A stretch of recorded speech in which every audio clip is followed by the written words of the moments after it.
I bought one of these diesel heaters off of Amazon to heat up this big shed that it's attached to.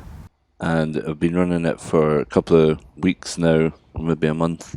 It gets to place, I switch it on at maybe 8 o'clock in the morning, and by lunchtime it's about 21 degrees. That's running on full power and gets through not too much diesel in that time. I've not tried running it on anything else yet, but I think you can run them on pretty much anything. I've been looking to see if I can get red diesel around here or any sort of other oily stuff to run it on. I made this bracket just to stick it on the outside of the shed. I know some people run them inside, but I was kind of wanted it to be outside so it's a bit less noisy inside. I was a wee bit worried that it would get wet because all the wiring is out there. Well, some of it anyway is out there now. So I built a wee canopy over it to keep the rain off it a bit. I'm just using this original green pipe for the diesel, which according to everyone else on YouTube seems to be the devil's fuel line. Not caused me any problems so far. I've also not installed the pump attached to anything. The pump's just in line with the pipe going down into the fuel thing that's attached to the wall.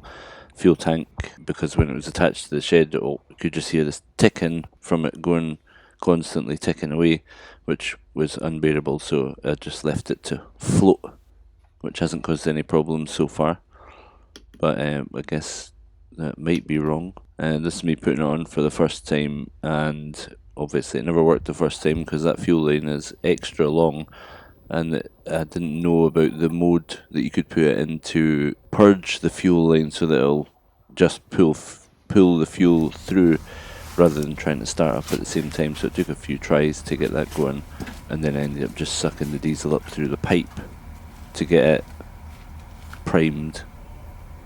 This is what it looks like when it's installed. So we've got the intake here and this blowing the hot air through into that big hole in the shed, which was just a vent hole before, but now obviously much better used for this. And this is the annoying noise you can hear from the pump when it's running, so that's why it's just been left like that to dangle, and I can't hear it. It's not running out of a fuel can like this anymore. I changed all that and put the proper fuel tank attached to the wall.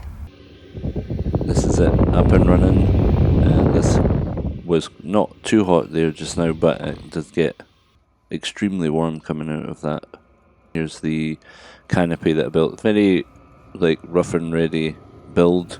Bracket and the canopy. It does the job and it's still there. Also, I was a bit worried about that wood getting too hot from the exhaust being there. The exhaust does get terrifyingly hot, but it seems to be far enough away from the wood to not burn the shed down yet, at least. And this all got tidied up a wee bit. Used the old vent cover and cut a circular hole in it as well as I could to put in the. There we go. Cutting the vent to put in the other vent, the vent for the diesel heater. But then I got rid of that, and now I've got a longer pipe that just goes right down to the floor, because it's better to have the hot air coming down on the floor and then rising rather than coming in at the top like this. So it's not really like that anymore. Much more efficient to have the hot air coming down.